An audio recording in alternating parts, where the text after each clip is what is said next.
Shalom Bapak Ibu, Saudara-saudari yang dikasihi Tuhan.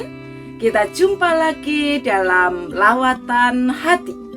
Dalam episode ke-283 ini, kita akan merenungkan tema Lestari Alamku.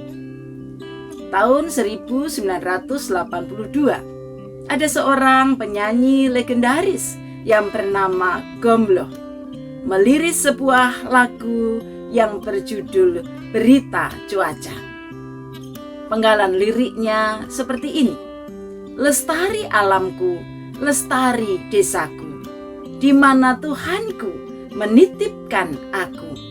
Nyanyi bocah-bocah di kala purnama, nyanyian pujian untuk Nusa. Damai saudaraku, suburlah bumiku, ku ingat ibuku dongengkan cerita, kisah tentang jaya Nusantara lama, tentram Karta Raharja di sana. Mengapa tanahku rawan kini? Bukit-bukit telanjang berdiri, pohon dan rumput enggan bersemi kembali, burung-burung pun malu bernyanyi.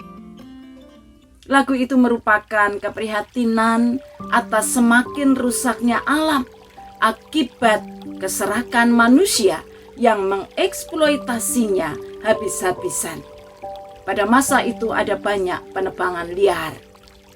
Lagu ini berisi harapan agar bukit-bukit yang gundul itu menjadi hijau kembali, alam kita tetap lestari. Bagaimana dengan kondisi alam saat ini? Apakah lebih baik? Kita tahu kondisi alam semakin rusak.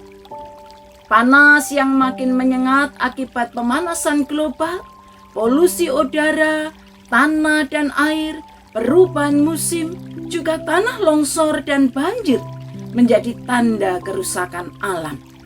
Bila demikian, apa yang perlu kita lakukan untuk menyelamatkan alam ini dari kerusakan?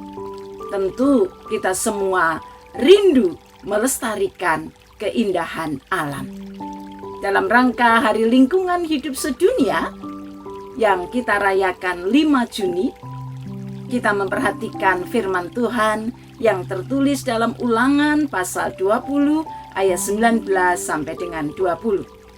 Apabila engkau lama mengepung suatu kota dengan memerangi untuk merebutnya, tidak boleh engkau merusak pohon-pohonnya dengan mengayunkan kapak kepadanya.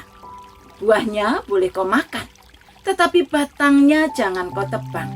Sebab apakah pohon yang di padang itu manusia, sehingga patut kau kepung?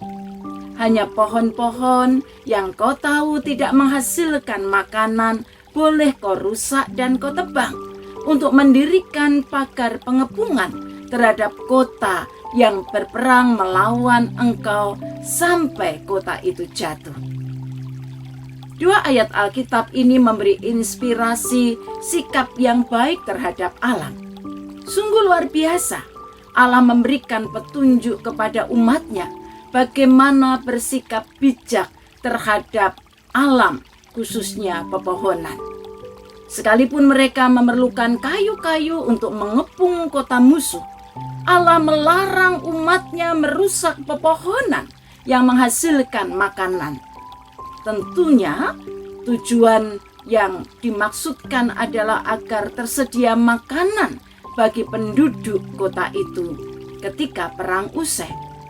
Keadaan darurat di masa perang tidak boleh membuat mereka kemudian menjadi lupa daratan dengan merusak segala pepohonan, apalagi di masa damai. Alkitab mengatakan bahwa seluruh alam semesta ini adalah karya Tuhan yang diciptakan dengan sungguh sangat baik. Sejak awal, Allah menugaskan manusia untuk mengerjakan dan memelihara taman kehidupan yang baik itu. Kejadian 2 ayat 15 mencatatnya. Manusia dipanggil menjadi abdi Allah yang melanjutkan karya baik Allah untuk menumbuhkan dan mengembangkan kehidupan seluruh ciptaannya dengan mengerjakan, menjaga, memelihara alam ini sehingga keindahannya menjadi lestari. Sesungguhnya alam semesta telah menyediakan segala kebutuhan hidup manusia.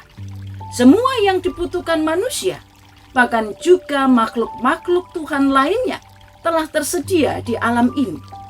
Mahatma Gandhi berkata, berkat di alam ini cukup untuk memenuhi kebutuhan semua manusia, namun tidak cukup untuk keserakahan setiap orang. Karena itu manusia boleh mengeksplorasi, tapi bukan mengeksploitasinya. Kita bertanggung jawab menjaga dan melestarikan alam semesta sesuai dengan apa yang Tuhan perintahkan kepada kita dalam firman-Nya.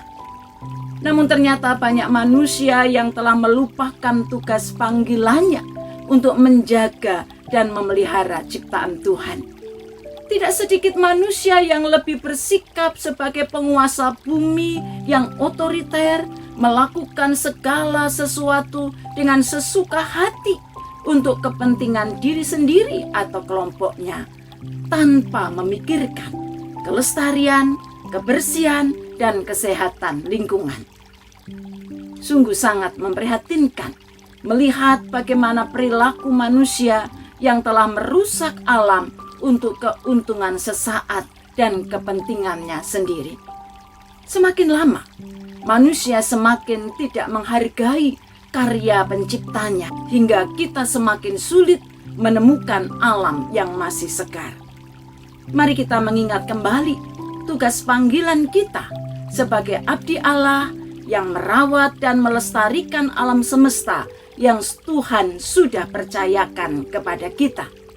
Mari kita buat taman kehidupan di lingkungan sekitar kita dengan menanam pepohonan yang menyejukkan dan menyegarkan.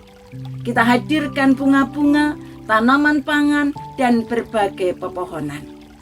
Jangan hanya mengeluh akan betapa panasnya udara sekitar kita, tapi mari segera bertindak, menghadirkan kesejukan dan kesegaran dengan menghijaukan lingkungan sekitar kita. Mari kita kembangkan sikap bersahabat dengan alam, menghargai keutuhan kehidupan ciptaan Tuhan. Kita hadirkan di tengah alam ciptaan Tuhan ini karya baik Tuhan. Mari bukan hanya menjadi penikmat berkat, tapi juga pemulih, penyelamat, dan pelestari alam ini.